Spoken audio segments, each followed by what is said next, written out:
So I had a lot of requests with my PvE guides. I have not a specific PvE guide, so I will make one. Why would you listen to me though? Well, for most people, I'm just a no-name. I'm just a random guy on Twitch that streams every single day, by the way. I am trying to help as many people as I can because I grind so much. I have experience with grinding on Succession Ranger, and 9 out of 10 people say it's total trash. That's not true. I do it every day and I am a living proof of it. I may average about 500 millions an hour at orcs. A lot of people say it's shit. It's not true. It's not shit. And after the rework, it's gonna be godlike. So I want to help you guys out. And to start out by helping you guys out, I want to show you my add-ons, because everything I do is about my add-ons and my skills debuffs and buffs. Monster damage, they have attack speed. This is the two most important skills by far. Will of the Wind, I have a minus DP on it because of the fact that Will of the Wind already have minus range DP on the skill. Then I have the Tearing Arrow. The Tearing Arrow is a burst skill that I use, the spam skill that I use a lot. I have minus DP on it, and I have my crit hit damage on it. The reason I have minus DP on this one together with the Will of the Wind is not because they stack. They do not stack, but there is a lot of dueling going on at Doom at the moment. So if I want to keep my spot, I kind of need to kill my targets, and I cannot Will of the Wind an enemy in a one-on-one situation, then I die. So I have minus DP on my Tearing Arrow as well. So, and if I forget to use Will of the Wind, I still have minus DP on the enemy, so that's gonna be really good. I have Penetrating Wind with critical hit rate and down attack damage. Down here on Razor Wind, I have plus DP and I have instantly recover 10 HP per hit. I'm gonna explain this to you later, why I have this on my Razor Wind. Blasting Gust, I have human damage and I have all accuracy. The reason for these two skills is I want the human damage because I like to grind Bloody Monastery, and to mix in a bit of PvP, right? And I have the accuracy because Blasting Gust already gives a minus evasion for the target. So if I get both accuracy buff and minus evasion for the enemy, that means a whole lot of accuracy. Hey dude, what's your rotation? Hey man, what's your rotation? I think it's so hard to tell you, man, because I don't think there is one. Basically what I do, I want to go out to grind spots and show you guys in slow motion what I do, when I do it, and why I do it. But for now, I'm gonna stay in here. I'm gonna show you how I deal with a group. This guy right here, he's a group right now, right? Pretend this is a group of orcs. I'm gonna pull them all the time with your prime descending current, and then when the enemy is getting to me, they're grouping up, right? I do a bit of chip damage because I'm a ranged character. I do a bit of Blasting Gust.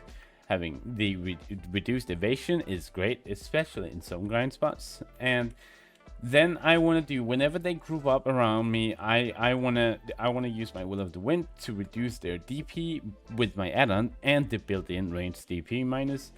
So I do that, and when I've done that, I use the no charge Tearing Arrow. I jump back, use the Tearing Arrow without charge on it, shoot it, cancel it with Penetrating Wind, and cancel it with Shotgun for the damage. And the add-ons. The add-ons is the important part here, because this skill is gonna be used right after it. It's gonna be the big damage ability. You can again use a shotgun after it, but at this point, most groups is dead for me. If they are not dead, goddamn Tearing Arrow, which is our best damage spam skill, doesn't have reduced damage on cooldown, so you can spam this skill. To show a full combo on this guy, I pull him, I do like a Blasting Gust, always do a shotgun after it, because why not? You use Will of the Wind, you use the no charge Tearing Arrow, Penetrating Wind, shotgun, you use your prime ultimate Blasting Gust, shotgun, and if it's not dead, what you can do, you either gonna use it again, just do it again, it's that simple, or you go in. If they are knocked down, like he is right here, you can use your 2 awakening skills. They do increase damage to a knockdown target. I'm gonna take this to the grind spots to show you guys some real action. I put on my keyboard right here so you can see what I'm pressing if you want to see that. I am not gonna explain to you in this guide how I use the different skills, as I have another skill guide for that if you want to watch that. But I'm just gonna take some random pack here. This is not usually where I grind, so it might mess me up a little bit, I don't know. But what you want to keep in mind is all the time, whenever you grind, all the time, keep on using your Call of Duty. I recommend you to get like a hotkey or a skill, a mouse button, something to use this skill, because you're gonna be spamming it. It's gonna be one of your skills that you use constantly. So you might as well get something that is easy to click, because you're gonna get a habit of pressing this button to buff yourself up. Right here, I'm gonna kill this pack like normal, and then I'm gonna edit it into where it is slowed down so you can see what I do, because it can be really fast if I don't. So I'm gonna do that. I'm gonna buff myself up, and then I go in.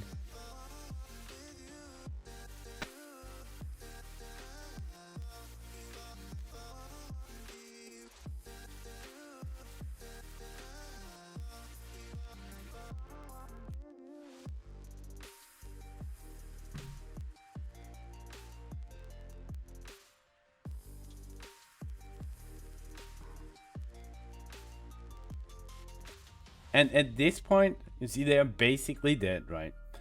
To make another example, I'm gonna use this again, because I do that all the time.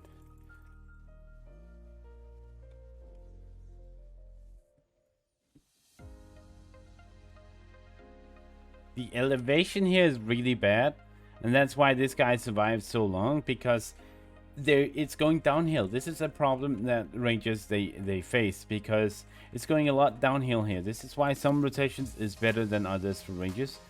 This guy, I was standing up here, right, and he was standing all the way down here, and that means on hills. See, I don't hit him.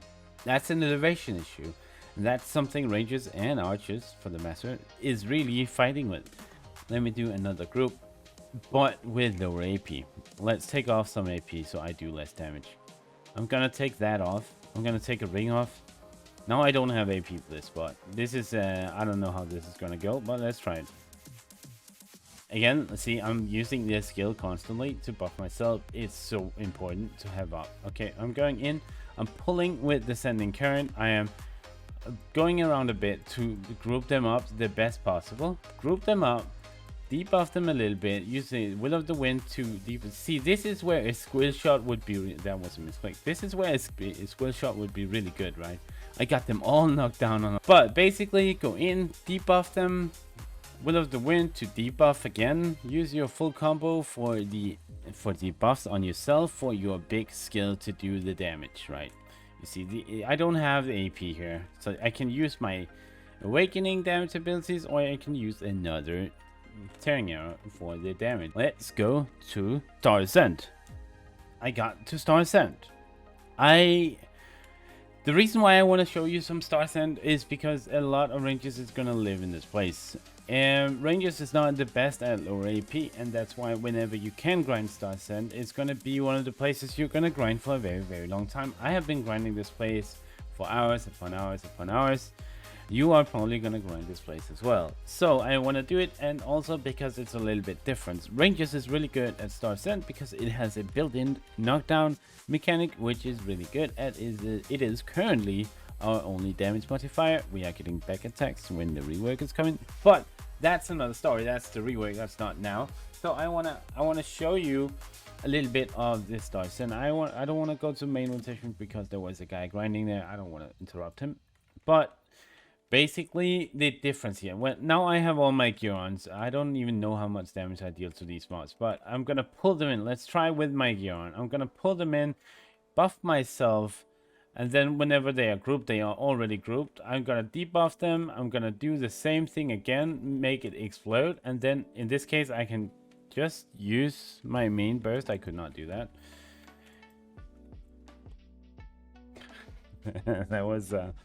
That was it. I'm gonna try again. I'm gonna go over here. I'm gonna use my descending current to pull them.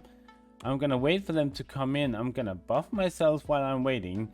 Use some skills to debuff the mobs, and then kill the crystal with my combo before my full damage skill is coming out. In this case, they died before I got to the point where I could burst them. But that's because of my gear, obviously. I'm gonna try to take it off.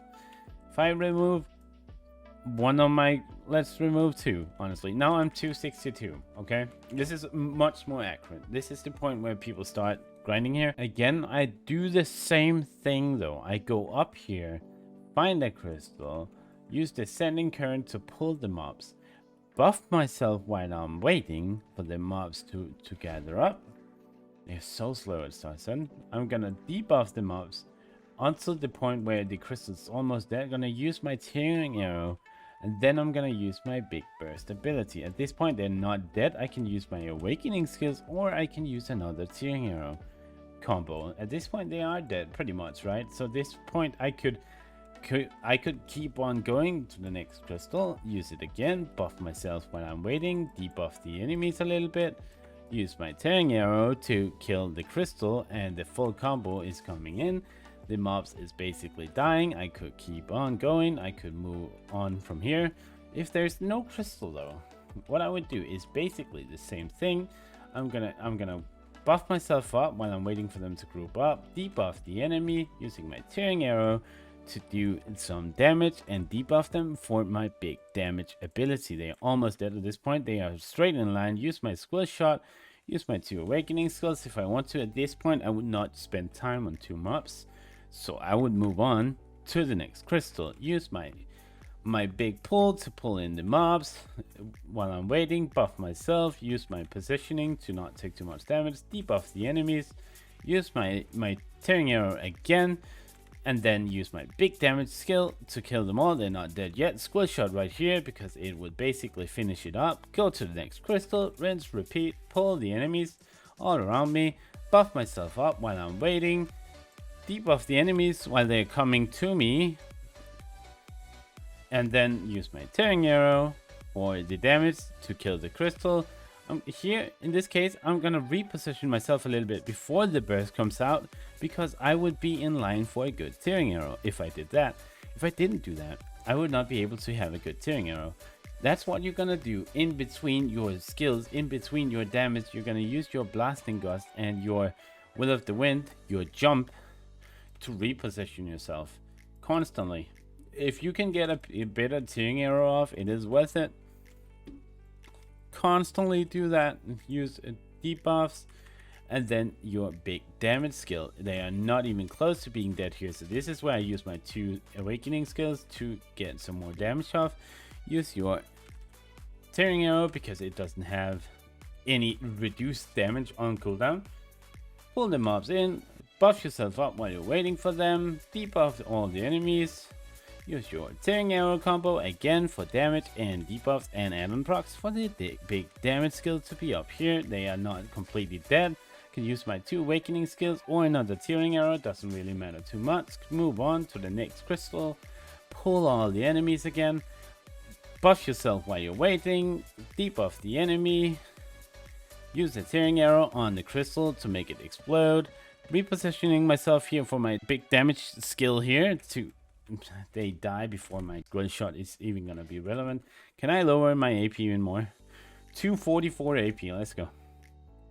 Going over here, going to pull all the mobs around me. Use my buffs on myself while I'm waiting. Debuff the enemy more. Use tearing arrow to kill the crystal. Reposition. Use my big damage skill. They're not dead yet. Use a squill shot. They're still not quite dead. This is where you use your 2 awakening skills if you need to. At this point, I can do it again, right? There's no crystal this time, so I pull in all the mobs. Buff yourself up. Debuff the enemy. Use your no charge tearing arrow. Full combo, all the add-ons, all that stuff. Use your squill shot. The awakening skills is good at this point, and then just rinse repeat. You can basically grind freaking Star Ascent with 244 AP. I didn't know you could do that, but you can. So that was my guide for PvE Succession Ranger. I hope that it was somewhat understandable. I tried my best to break it down. If there's anything that you're wondering about, ask me down in the comments or come to my Twitch. I am live almost every day streaming, always succession grinding. Well, not always grinding, I do PvP as well, but you get my point. If there's anything you are wondering about, ask me and I will answer them, all of them. And otherwise, have a good day, have a good night, and take care.